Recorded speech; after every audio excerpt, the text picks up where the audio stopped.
Pursuant to Council's Code of Meeting Practice Policy, which is based on the Office of Local Government Model Meeting Code, the public forum session is held to hear submissions from the public on matters listed for consideration at the December Ordinary Council meeting only. The public forum session is being streamed live via YouTube and recorded and published via Council's website. To those present in the gallery today by attending or participating in this public forum session, you are consenting to your image, voice, and comments being recorded and published. The Mayor and/or General Manager have the authority to pause or terminate the live stream if comments or debate are considered defamatory or otherwise inappropriate for publishing. Attendees are advised they may be subject to legal action if they engage in unlawful behaviour or commentary. The public have been advised through public notices on Council's website and local newspaper to register by 4 p.m. today if they wish to address Council during the public forum session. Members of the public who have registered to address Council will be given preference, and then if time permits, anyone else present in the public gallery may address Council on matters to be considered at the December Council meeting. Speakers are allocated 2 minutes to address Council. I remind councillors to declare any conflicts of interest in relation to matters raised by the public and to take the necessary action. We received one registration from Mr. James Jim Champion. If you would like to just go to the microphone, Jim, it's to talk about the media reports and Council's management of the cemetery.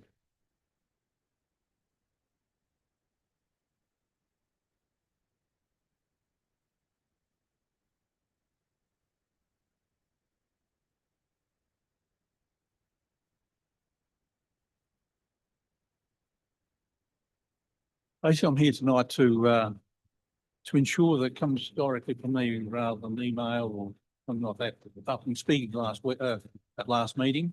While the media reports have been good, they've been not biased or anything like that. But there was mention of tidy up by you, Mayor, and other works nearly 40 years ago by Councillor Orgay. So I just want to be here and just to just delineate that. So yeah, that my support is with Council and it remains so, and with discussions with the Mayor and General Manager, we're with one team with experience, civil, local government, etc. We can make a difference together. So, in general terms, the media being covered, and it's been accurate in itself. But with the Mayor's thoughts, it needs to tidy up in the Catholic section, particularly. That's a quick fix. It addresses stress when we go out there because it is what it is. With Councillor Orgay saying when I guess that when he was employed with the council, go out there and pump out graves prior to burials, highlights the seriousness of and continues on to today because it can't be any buried out there. That it's been neglected. I highlight up to this point. I'll highlight that council being collaborative, being approachable. All of has been. I'm just so pleased about it. But it's been exactly something needs to be made out there rather than band-aids. It's happened in the past. You've seen that in the media. That with the flood mapping, I have some reservations about potentially that providing the level of detail of requirements and recommendations of plans. Discussing with others in leading up to this potential for the remediation and making the cemetery the historic place that it is for generations, 150 years time, that we fix it. That could be 15 million. And history can't be replaced. I've forwarded the photograph, I'm not quite sure that was circulated, but of an 8-year-old girl's grave on the edge of the creek, held by a tree. Detailed is in one of the photographs, 1926. Once history's lost, can't be taken back. It's a national history. In future times, what I believe Broken Hill can be and will be, it will be a place. People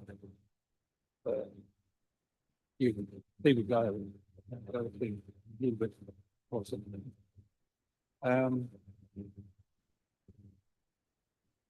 One of the things that flashed through, I'm 81 in a couple of weeks.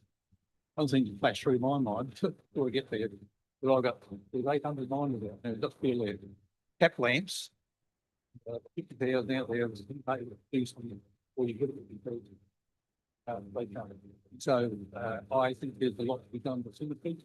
Civil background lead me to comment on about the flood mapping. I believe it's underground, above ground drainage, inverts, victim inverts, etc. The creek, lining of the creek, like I said, fix it. Basically, I've written here, a nation without knowledge of its history, origin, and culture is like a tree without the roots. But I just would highlight that I've made a trip from both in his home, but I've made a trip in Adelaide today to speak directly to you rather than send an email. Any thoughts, any questions, please ring me, contact me, DB. And I think it's just so the heritage cemetery situation out there is serious. That's going to go with way. Thank you. Thank you, Jim. Just a few comments. Yeah, look, the cemetery is really important to the community, but also important to the council. There is a lot of history out there, not just the miners. There's history of just ordinary people that when you read their stories, they can be sad, such as the little 8-year-old girl that you've taken a photo of her tombstone. So there's a lot of history out there, and as a community, we'll save what we can save.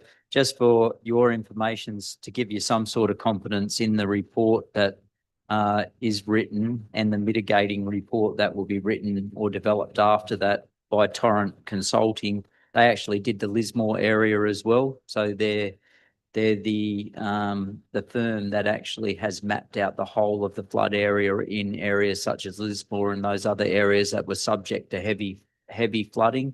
And they've come or developed some mitigating reports as well to see how they can solve some of those issues. And as you'd understand, the government will be keen to fund those areas to stop flooding in those particular parts of New South Wales that caused devastation during the recent floods and the floods not too long before that. I'll just, if any councillor does want to quickly comment on it, because it is a separate area, you can comment if you want. No? Is there any other members of the public that would like to speak? Yes, Ros, if you could just say your name for the recording. Thank you.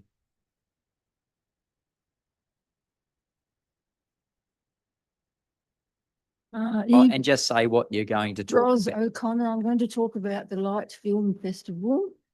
At the last council meeting. I'll just for the recording, so it is in this business paper under the minutes, Right. so I'll allow it to be spoken Because it was about. spoken about at the last meeting. yeah, I think yeah. councillor Allgate brought up that you don't give 50,000, but you give 20,000 to the festival. Now, my suggestion is, please do not have it at the Civic Centre.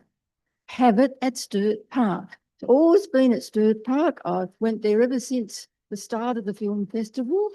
It's a family night, and so you can bring chairs, the kids can run around, there's plenty of room, and even the kids are on film, on the videos, and they are making the videos. And so maybe the 20,000 could go to that, Sturt Park, but really I think only about 110 people went in the Civic Centre last time for the Light Film Festival. So I'd just like the council to reconsider, move it back to Sturt Park. Thank you. Yeah, thank you. Couldn't agree more. So the reason it was in the Civic Centre this year was because the Perfect Light Festival couldn't afford to hold it in the park because it's more expensive to hold it in the park.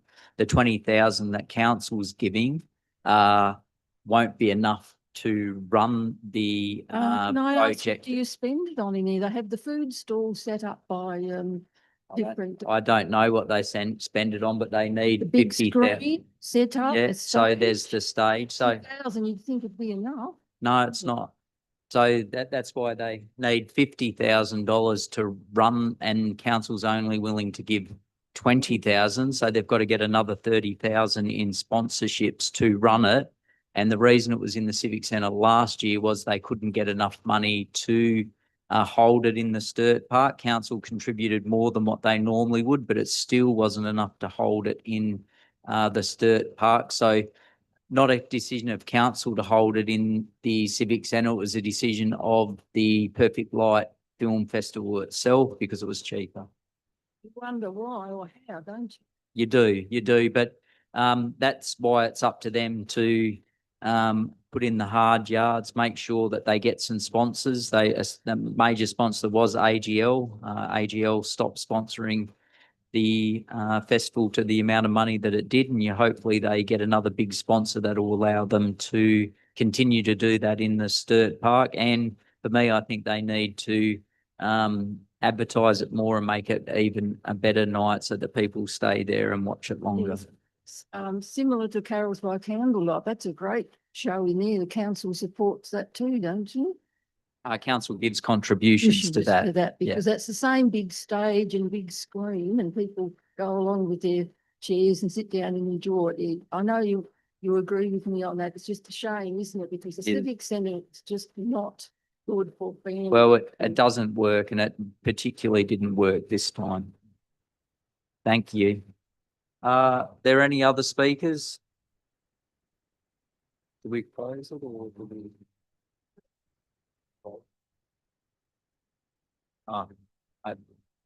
Yep.